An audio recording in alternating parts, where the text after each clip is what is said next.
Muy buenas, estamos con Gabriel González Bueno, que eres autor y coordinador de diversos informes, estudios y propuestas sobre los derechos de la infancia en nuestro país, en España. Además, has abordado en muchas ocasiones el tema de la pobreza infantil, de los impactos que generan las políticas públicas y también has realizado análisis de la inversión y de los presupuestos públicos en clave de infancia, ¿no? El informe Vivienda, Pobreza y Derechos de la Infancia de UNICEF España aborda toda esta problemática, ¿no?, de cómo impacta la vivienda en la pobreza infantil. Entonces, nos gustaría saber, Gabriel, ¿cómo surgió la idea de elaborar este informe? Bueno, llevamos en UNICEF muchos años trabajando el tema de la pobreza infantil, sobre todo desde el punto de vista de la sensibilización pública, pero también desde las propuestas de políticas públicas para luchar contra ella. Y bueno, es evidente que además de algunos tipos de medidas que son necesarias, como las prestaciones o el acceso a servicios de los niños y niñas más vulnerables, hay una que se está transformando en una política clave, que es la de vivienda, ¿no? Al final, los niños y las niñas, sobre todo los que están en pobreza, pues tienen que dedicar muchísimos recursos a la vivienda y eso incide directamente en la pobreza infantil. Esa era nuestra idea, ¿no? Ver cómo se relacionaba la vivienda con la pobreza infantil, proporcionar algunos datos digamos, que ilustrasen esa relación y la relación con los derechos de los niños y las niñas. No somos una organización de derechos humanos y creo que eso era clave. Y por último también analizar, en este caso un poco más someramente, estamos trabajando más en ello, las políticas públicas que hay que relacionan la infancia con la vivienda y con la pobreza. Hablas de datos, ¿cuáles serían los principales datos que destaca este informe? Bueno, hay un dato que es muy interesante y es que si descontásemos de los ingresos de los hogares lo que gastan en vivienda, la pobreza infantil subiría hasta un 38%, o sea, casi 1 de cada 4 niños estaría en pobreza infantil debido a la cantidad de recursos que tienen que dedicar a la vivienda y que por supuesto son recursos que se detraen de otras necesidades del hogar, pero necesidades específicas de los niños y las niñas, como es la educación, la salud o otros ámbitos imprescindibles para el desarrollo de los niños y las niñas. Pero también hemos encontrado, sobre todo en la comparativa europea y por tipos de familias, datos que son interesantes, ¿no?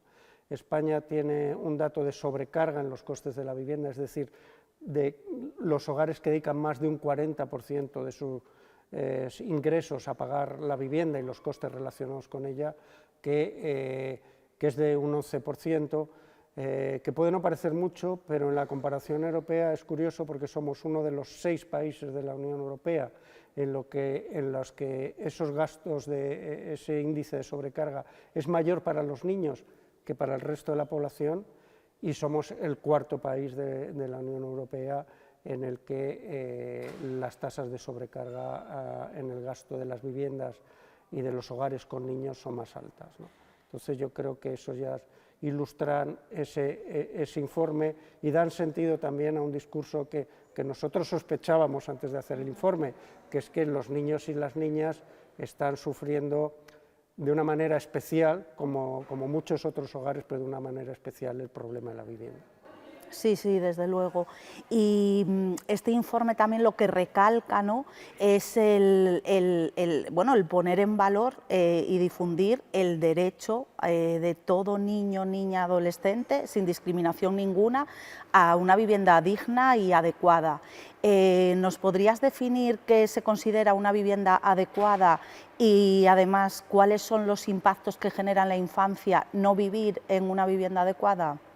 Sí, por supuesto. De hecho, la definición de vivienda adecuada viene del Comité de los Derechos Económicos y Sociales y luego el Comité de los Derechos del Niño, que es el órgano de Naciones Unidas que hace vigilancia de los derechos de los niños en los distintos países.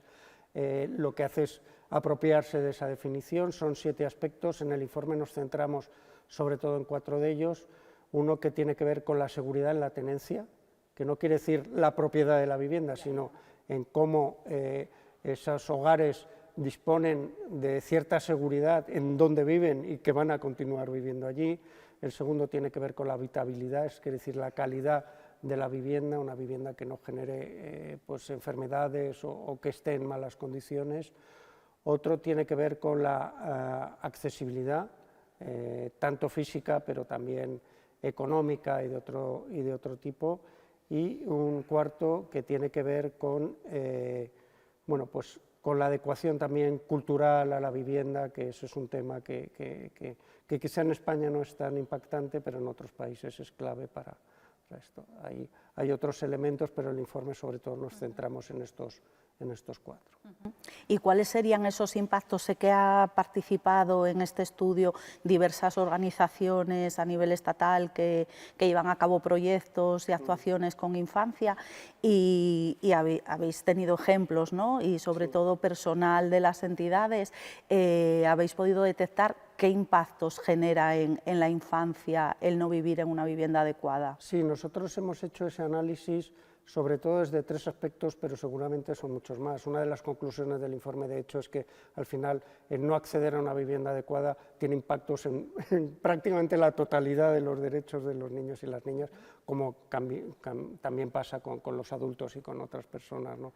No disponer de una vivienda pues, va en contra de los derechos. Pero nosotros nos hemos centrado sobre todo en la salud física, en la salud mental y la protección de la infancia y en la educación, porque creemos que son temas principales, ¿no? Por ejemplo, en la salud mental es crítica porque, sobre todo en las situaciones en las que los niños y las niñas y los hogares están en una inseguridad en la tenencia, o incluso cuando ya se han producido o se van a producir un desahucio, la presión mental, pero no solo para los niños, sino para todas las familias, es enorme, el estrés, la depresión es muy fuerte. También cuando se viven en hogares que no son adecuados porque se comparten, hay hacinamiento y se comparten con muchos hogares, también hay mucha presión, no hay intimidad, no hay espacios adecuados para estudiar, por ejemplo, con lo cual lo relaciona con la educación. Y allí ese es un tema clave para el desarrollo de los niños y las niñas, niños que están viviendo con el miedo permanente de no saber dónde viven. En la educación, evidentemente, en los espacios para estudiar, que el problema siempre además se acumula en los hogares más pobres, obviamente, pero también, pues yo que sé, que se ven discriminados a veces por la situación en la propia vivienda, ¿no? Hay niños y niñas que a través de estas organizaciones o a través de los trabajadores sociales se ven discriminados porque huelen a humedad, porque no tienen la posibilidad de ducharse adecuadamente todos los días, porque huelen a humo, por ejemplo, en infraviviendas, y eso es también una parte de la discriminación luego en el sistema educativo. O también la salud física, pues bueno, evidentemente vivir en una vivienda que no es adecuada condiciona la salud física, sobre todo a través de las enfermedades respiratorias, y a veces no solo en el hogar, sino en las zonas en las que viven, que las personas con menos recursos suelen vivir en zonas también más contaminadas y con menos calidad ambiental en general. Muy bien, y un poco para ir terminando, el informe arroja unas recomendaciones. ¿Nos podrías dar los tips de esas recomendaciones que se dirigen a las políticas públicas de vivienda? Sí, una de los hallazgos es que los niños y las niñas están muy poco presentes en las políticas de vivienda y a veces están invisibles y a veces como una simple mochila, digamos, y no se mira a sus derechos y a sus necesidades cuando se hacen estas políticas de planificación. Un ejemplo es el Plan Estatal de la Vivienda que está en vigor, que no menciona la palabra niño, no menciona la palabra hijo, y es verdad que tiene algunas medidas, pero no está centrado en las familias, y para nosotros es importante que igual que se focaliza, o sea, no compitiendo, sino igual que se focaliza en los jóvenes y en los mayores, tenga en cuenta también a las familias con niños, pues a la hora de acceder a viviendas públicas o ayudas para la vivienda, y que se tenga en cuenta la situación familiar de esos niños y niñas, ¿no?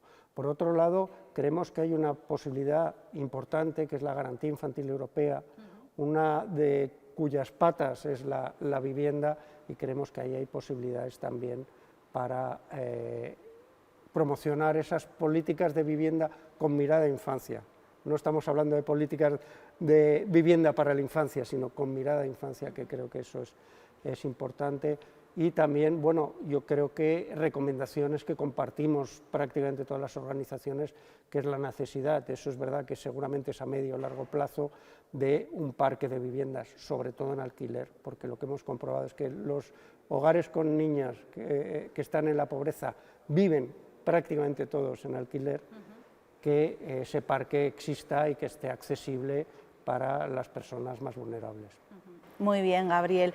Un término que aparece en el informe es la palabra auciar, que es un término castellano que ha quedado en desuso, que significa esperanzar y dar confianza. Esperamos que este informe pueda dar confianza y hacer que las políticas públicas incidan en todo esto que has comentado, ¿no? Que al final son las administraciones quienes son titulares de responsabilidad y quien tienen que garantizar este derecho a la infancia. Muchas gracias. Muchas gracias, Rocío.